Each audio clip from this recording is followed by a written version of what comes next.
ಹತ್ತತ್ರ 20 ತಿಂಗಳ ಬಳಿಕ 1ರಿಂದ 5ನೇ ತರಗತಿ ಓಪನ್ ಆಗ್ತಾ ಇದೆ ಇವತ್ತಿನಿಂದ. ಇಂದಿನಿಂದ ಶಾಲೆಗಳಲ್ಲಿ ಪುಟ್ಟ ಮಕ್ಕಳ ಕಲರವ ಕಾಣಬಹುದು ನಾವು. 1ರಿಂದ 5ನೇ ತರಗತಿ ಭೌತಿಕ ಕ್ಲಾಸ್ ಆರಂಭವಾಗ್ತಾ ಇರುವಂಥದ್ದು. ಯಾಕೆಂದ್ರೆ ಇಷ್ಟು ದಿನ ಆನ್ಲೈನ್ ಕ್ಲಾಸ್ಗೆ ಮಾತ್ರ ಅವಕಾಶ ಇತ್ತು. ಆ ಮಕ್ಕಳು ಶಾಲೆಯನ್ನೇ ನೋಡಿರಲಿಲ್ಲ 20 ತಿಂಗಳಿಂದ. ಈಗ ಫೈನಲಿ ಇವತ್ತಿನಿಂದ ಭೌತಿಕ ತರಗತಿಗಳು ಆರಂಭವಾಗ್ತಾ ಇದ್ದಾವೆ.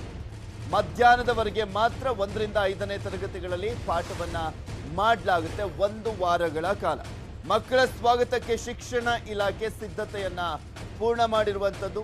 ಕೊರೋನಾ ಮಾರ್ಗಸೂಚಿಯಂತೆ ಶಾಲೆಯನ್ನ ರೀಓಪನ್ ಮಾಡಲಿಕ್ಕೆ ಎಲ್ಲಾ ಕಡೆನೂ ಕೂಡ ಸೂಚನೆಯನ್ನ ಕೊಡಲಾಗಿದೆ.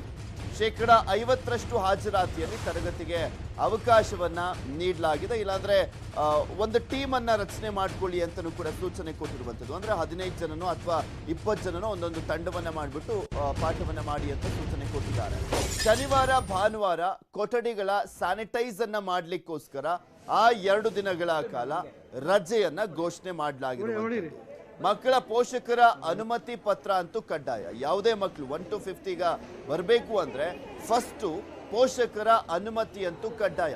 ಎಲ್ರಿಗೂ ಕೂಡ ಕಂಪಲ್ಸರಿ ಅಲ್ವೇ ಅಲ್ಲ, ಕಡ್ಡಾಯ ಅಲ್ವೇ ಅಲ್ಲ, ಬರಲೇಬೇಕು ಅನ್ನುವಂಥದ್ದು. ಯಾಕೆಂದ್ರೆ ಪೋಷಕರಿಗೆ ಇನ್ನೂ ಕೂಡ ಭಯ ಇದ್ರೆ ಅವರು ಮನೆಯಲ್ಲೇ ಆನ್ಲೈನ್ ಕ್ಲಾಸಿಗೆ ಬೇಕಿದ್ರೆ ಒತ್ತನ್ನ ಕೊಡ್ಬೋದು, ಇಲ್ಲ ಅಂದ್ರೆ ಆಫ್ಲೈನ್ ಕ್ಲಾಸಿಗೆ ಅವ್ರು ಕಳಿಸ್ಕೊಡ್ಬೋದು. ಕೊಠಡಿಯಲ್ಲಿ 20 ಮಕ್ಕಳು ಕೂರ್ಲಿಕ್ಕೆ ಅವಕಾಶ. ಶಿಕ್ಷಕರಿಗೆ 2 ಡೋಸ್ ಲಸಿಕೆ ಅಂತೂ ಕಡ್ಡಾಯ. ಪಾಠ ಮಾಡುವಂತ ಶಿಕ್ಷಕರು 2 ಡೋಸ್ ಅನ್ನ ಕಡ್ಡಾಯವಾಗಿ ಪಡೆದುಕೊಂಡಿರ್ಬೇಕು. ಶಾಲೆಯಲ್ಲಿ ವಿದ್ಯಾರ್ಥಿಗಳಿಗೆ ಬಿಸಿ ನೀರಿನ ವ್ಯವಸ್ಥೆಯನ್ನ ಕೂಡ ಮಾಡಲಾಗ್ತಾ ಇದೆ. ಬಿಸಿ ನೀರಿನ ವ್ಯವಸ್ಥೆಯನ್ನ ಕೂಡ ಮಾಡಲಾಗಿದೆ. ಬಟ್ ಎಷ್ಟು ಸ್ಕೂಲ್ಗಳಲ್ಲಿ ಅದನ್ನೆಲ್ಲ ಪಾಲನೆ ಮಾಡಲಾಗ್ತಾ ಇದೆಯೋ ಏನೋ ಗೊತ್ತಿಲ್ಲ.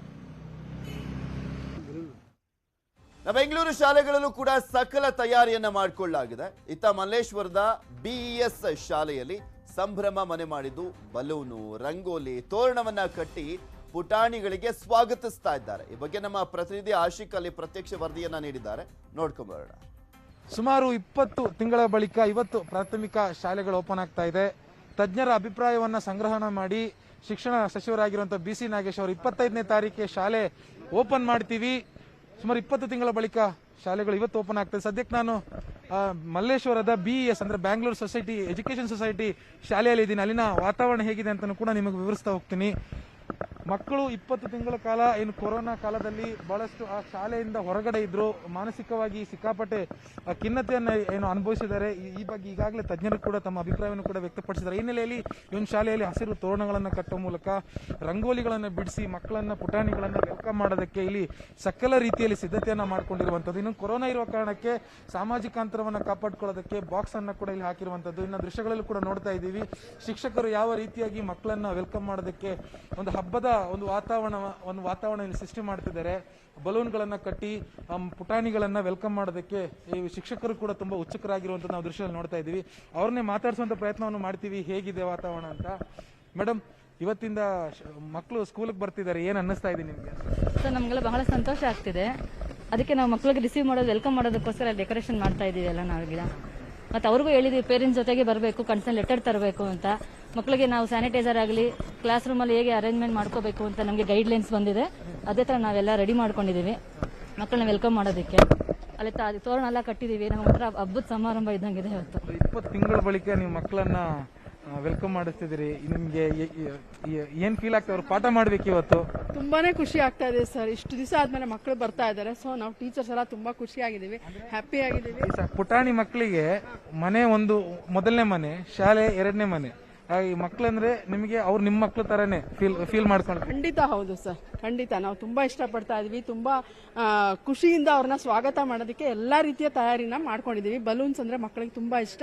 ಸೊ ಹಾಗಾಗಿ ನಾವು ಅದನ್ನೆಲ್ಲ ರೆಡಿ ಮಾಡ್ಕೊಂಡು ಮಕ್ಕಳನ್ನ ತುಂಬಾ ಖುಷಿಯಾಗಿ ಸ್ವಾಗತ ಮಾಡ್ತಾ ಇದೀವಿ. ರಂಗೋಲಿ ಹಾಕಿದಿರಿ, ತೋರಣ ಕಟ್ಟಿದಿರಿ. ಹೌದು ಸರ್, ತುಂಬಾನೇ ಖುಷಿಯಾಗಿ ನಾವು ಮಾಡ್ತಾ ಇದೀವಿ. ಯಾಕಂದ್ರೆ ತುಂಬಾ ದಿವಸದ ಮೇಲೆ ನಮ್ಮ ಒಂದು ಚಿಕ್ಕ ಮಕ್ಕಳನ್ನ ನಾವು ಸ್ಕೂಲ್ನಲ್ಲಿ ನೋಡ್ತಾ ಇದೀವಲ್ಲ. ಸೊ ಹಾಗಾಗಿ ನಮ್ಗೆ ಬಹಳ ಸಂತೋಷ ಆಗ್ತಾ ಇದೆ. ಹಾಗಾಗಿ ನಾವು ಎಲ್ಲಾ ಮಕ್ಕಳನ್ನ ತುಂಬಾ ಖುಷಿಯಾಗಿ ಸ್ವಾಗತ ಮಾಡ್ತಾ ಇದೀವಿ, ವೆಲ್ಕಮ್ ಮಾಡ್ತಾ ಇದೀವಿ. ಹಬ್ಬದ ವಾತಾವರಣ ಕಳೆಗಟ್ಟಿದೆ ಸಂಭ್ರಮ. ಖಂಡಿತ ನೀವು ಹೇಳ್ತಾ ಇರೋದು ಸತ್ಯ. ಆಲ್ಮೋಸ್ಟ್ 20 ತಿಂಗಳು ಮೇಲಾಯಿತು ಮಕ್ಕಳು ಶಾಲೆಗೆ ಬಂದು. ಇವತ್ತೇನಾಗಿದೆ ಅಂದರೆ ಯುಗಾದಿ ಹಬ್ಬದ ಥರ ನೋಡಿ ಎಲ್ಲ ಹೇಗೆಲ್ಲ ನಮ್ಮ ಟೀಚರ್ಸ್ ಬೇಗನೆ ಬಂದು ಎಲ್ಲ ರೆಡಿ ಮಾಡ್ತಾ ಇದ್ದಾರೆ. ನಮಗೂ ಅಷ್ಟೇ ಖುಷಿ ಆಗ್ತಿದೆ ಮಕ್ಕಳು ನೋಡಬೇಕು ಅಂತ. 20 ತಿಂಗಳಾಗಿದೆ ಮಕ್ಕಳು ನೋಡಿಲ್ಲ. ಸೊ ಹಾಗಾಗಿ ನಾವೇನೇನು ಸರ್ಕಾರದ ಆದೇಶ ಏನಿದೆ SOP ಫಾಲೋ ಮಾಡಿಕೊಂಡು ಮಕ್ಕಳನ್ನ ಒಬ್ಬೊಬ್ಬರನ್ನ ಒಳಗಡೆ ಕರ್ಕೊಂಡು 20 ತಿಂಗಳಿಂದ ನೋಡಿಲ್ಲ. ಸೊ ಇವತ್ತು ಅವರು ಮಕ್ಕಳನ್ನ ಒಂದು ವೆಲ್ಕಮ್ ಮಾಡೋದು ಚೆನ್ನಾಗಿದ್ರೆ ಇನ್ನು ಮುಂದಿನ ದಿವಸನೂ ಅದೇ ಥರ ಇರುತ್ತೆ ಅನ್ನೋ ಒಂದು ಉದ್ದೇಶದಿಂದ ಎಲ್ಲರೂ ಟೀಚರ್ಸ್ ಇನಿಷಿಯೇಟಿವ್ ತಗೊಂಡು ಅವರೇ ಬಂದು ವಾಲಂಟ್ರಿಗೆ ಬಂದು ಮಾಡ್ತಾ ಇದ್ದಾರೆ. ಇನ್ನೊಂದು ಕಡೆಯಿಂದ ತೋರಣಗಳನ್ನ ಕಟ್ಟೋದಾಗಿರ್ಬೋದು, ಬಲೂನ್ಗಳನ್ನ ಸ್ವತಃ ಬೇರೆ ಯಾವುದೇ ಸಿಬ್ಬಂದಿಗಳಲ್ಲ ಶಿಕ್ಷಕರೇ ಖುದ್ದಾಗಿ ಅದನ್ನ ಬಲೂನ್ಗಳನ್ನ ಕಟ್ಟುವಂತ ದೃಶ್ಯಗಳನ್ನ ನಾವು ನೋಡ್ತಾ ಇದ್ದೀವಿ. ಒಟ್ಟಾರೆ ಸುಮಾರು 20 ತಿಂಗಳ ಬಳಿಕ ಮಕ್ಕಳು ಶಾಲೆಗೆ ಬಂದು ಮತ್ತೆ ಆ ಕೊರೋನಾ ಎಲ್ಲವನ್ನು ಮರೆತು ಕಲಿನಲಿ ಅನ್ನುವಂತ ಒಂದು ಘೋಷವಾಕ್ಯ ಏನಿದೆ ಸರ್ಕಾರದ್ದು, ಅದರಲ್ಲಿ ತೊಡಗಿಕೊಳ್ಳೋದಕ್ಕೆ ಮಕ್ಕಳು ಕೂಡ ಇವತ್ತು 9ವರೆಗೆ ಶಾಲೆ ಶುರುವಾಗುತ್ತೆ. ಆದರೆ ಗೈಡ್ಲೈನ್ಸ್ ಕೂಡ ಮುಖ್ಯ ಆಗುತ್ತೆ. ಆರಂಭವಾಗಿ ಪೂರ್ಣಾವಧಿಯಲ್ಲಿ ಮಕ್ಕಳಿಗೆ ತರಗತಿಗಳಿರೋದಿಲ್ಲ, ಮಧ್ಯಾಹ್ನದವರೆಗೂ ಮಾತ್ರ ಇರುತ್ತೆ. ಅದಾದ ಬಳಿಕ ಪರಿಸ್ಥಿತಿಯನ್ನು ನೋಡಿಕೊಂಡು ಮಕ್ಕಳು ಸುಧಾರಣೆ ಆಯ್ತು ಅಂದ್ರೆ ಈ ಒಂದು ವಾತಾವರಣಕ್ಕೆ ಹೊಂದ್ಕೊಂಡ ತಕ್ಷಣ ಮತ್ತೆ ಪೂರ್ಣಾವಧಿಯಲ್ಲಿ ತರಗತಿಗಳನ್ನು ಶುರು ಮಾಡೋದಕ್ಕೆ ಶಿಕ್ಷಣ ಇಲಾಖೆ ಪ್ಲಾನ್ ಅನ್ನ ಮಾಡ್ಕೊಂಡಿರುವಂತದ್ದು.